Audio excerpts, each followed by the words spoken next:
Let's just shuffle. Let's just skip. Skip, skip, skip. Skip. Skip, skip, skip. Skip. Skip, skip, skip. That used to be me. Now, I'm on the mission to create the perfect shuffle, where every song in the library is less than 50% skippable. What's up? I'm Trent Windsor. We're here in search of the perfect shuffle. It's time for another segment of clearing out the archives where I shuffle my music and whichever album pops up, that is the album I review song by song. Last time we shuffled our music and the album that popped up was To the Innocent by Thingy. Thingy is an indie rock group led by Rob Crow, who's been involved with at least 15 bands. This is the definition of indie music. For example, online sources disagree about what year this album was released. A Google image search only brings up 2 or 3 pictures of the album cover itself. Let's just say if this is your favorite band, then you're officially a hipster, and you're not lying when you say you probably haven't heard of it. Despite this lack of information surrounding this band that's on the internet, I'm almost 100% sure that this album was released in 1999. I personally found this album while researching for my genre guide to math rock, which you should go watch. It's a good video. But why did I even keep it in the library? Let's find out as I review it song by song. Before we go any further, subscribe to my channel. It's free, so why not? There are 19 songs to this album, so we're going to do this tier list style. We're going to go S, A, B, C, D. One thing I will say before I get started is that this is a very cohesive album. There's not a ton of difference in between different songs. Thingy is pretty set in their own style. So what I say that they do well in one song, they probably do well in most of the songs on this album. In the S tier we have songs like Mayday, which really shows off their mathy rhythms and time signatures. Most of this album is not straightforward. The varied meter really keeps the music interesting and keeps the listener on their feet. While this can get kind of manic at times, it's usually paired with some pretty understated vocals, some very soft indie singing. It feels pretty introspective, a little bit introverted. On Mayday specifically, they show off their mastery of the art of repetition. The repeated phrases and segments are pretty hypnotic, very enticing, and I would say the best part is that they're not overdone. The other side of the coin for Thingy is songs like Big Dumb Animal, which is also on the S tier. This one is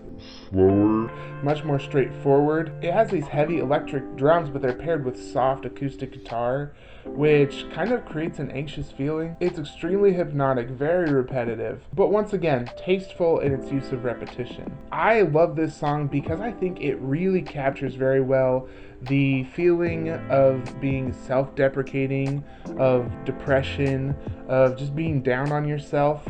It feels like you're banging your head against the wall, and it captures that feeling in such a simple way. Also in the S tier we have the song Sunset. It's got these very beautiful picked and tapped guitars at the beginning, which grow and distort until it's very grungy and pretty affected. This one's short and sweet. It's a 1-minute journey, which this album, despite being 19 songs long, is only 30 minutes long, so you get a lot of these pretty short songs. There's also the song Plenty, which is a lot more anxious and frustrated, feels a little bit more grungy, but still keeps those mathy time signatures. You can tell that the emotions that the speaker of the song has all kind of focus in the summertime, which is not uncommon. You can really feel it when he repeats the line, "I don't need no razors, 'cause summer is cutting me again." It's a really powerful statement, and you can feel that anxiety and that anger and that pressure. Last in this tier we have the song Ketchup Sandwich. This song has punk rock levels of disdain, but that understated delivery expresses those feelings in a much more unique way. It's really dynamic, and that unique structure once again keeps you guessing. All of these songs in the S tier I would say are 25% skippable. In the A tier we have the song Jabberwocky, which is a slower indie song with a lot of character. The song structure once again on this one makes it really dynamic. We have the song SS Eggshell, which is pretty manic in the way that it switches moods pretty regularly throughout the song, between happy and scared and maybe sad. This one's probably the most mathy song in the whole album. We have the song Hide and Seek, which is so hard and so fast It almost just feels like a snippet of a song rather than a full song. It ends just as abruptly as a snippet as well. There's also the song Letter Bomb. I really love what the odd meter does for the pacing in this song. And in a lot of these songs, the pacing is really nice just because they don't stick to the 4/4. Last in this tier we have the song My Room Has a TV. It sounds like the ramblings of a madman both lyrically and sonically, and that's what I like about it. All these songs in the A tier I would say are 35% skippable. In the B tier we have songs like Blueprint, which is an inoffensive, slow song. Weirdly enough, it kind of feels to me like a pirate shanty, but you know, the pirates are hungover. It's a little bit more depressive than excited. There's also the song Ballpoint Pen, which is kind of an earthy, Beck-like track. Weirdly enough, it kind of reminds me of the Breaking Bad theme song. There's also Chico vs. FIFA 96, which is an inoffensive, middle-paced indie song. All of these songs on the B tier are fine. They are not amazing, but they're not bad either. I'd say they're 40% skippable.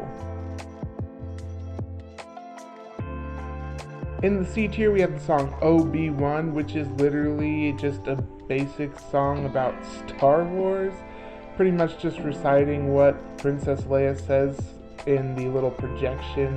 There's also the song 0+0, which is really busy, and oddly enough the singing is kind of off key in this one. There's the song Molly, which compared to the rest of the album just feels a little bit too sweet and a little bit too straightforward.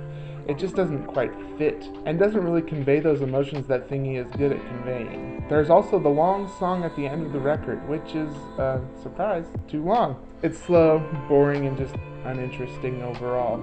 All these songs in the C tier I would say are 60% skippable.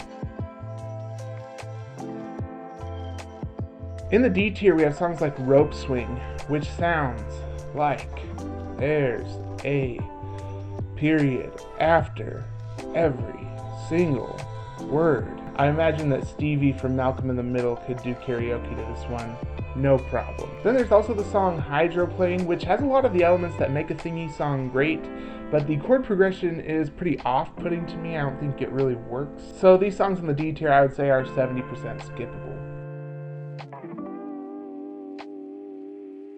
Mathematically, adding everything up, this album as a whole is 42% skippable. Thingy has a super unique sound and a pretty stylistic and bold approach to pacing and song structure. To me, they really master the art of repetition, and they're experts at evoking emotion in a variety of ways. Alright, let's shuffle our music, see which album I'll be reviewing next. Alright, we're just going to go into our music library here. Go into albums and hit shuffle. Alright, looks like the next album I'll be reviewing is Sudden Feeling by Half Noise. If you like what I'm doing here, go ahead and like this video, subscribe to my channel, turn on notifications, leave a comment below, let me know what you think about Thingy. If you've heard of Thingy before, let me know what you think about the album.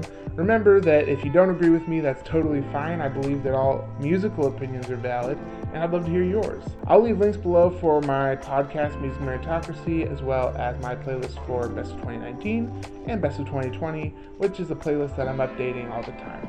I'm Trent Windsor, and this is The Perfect Shuffle.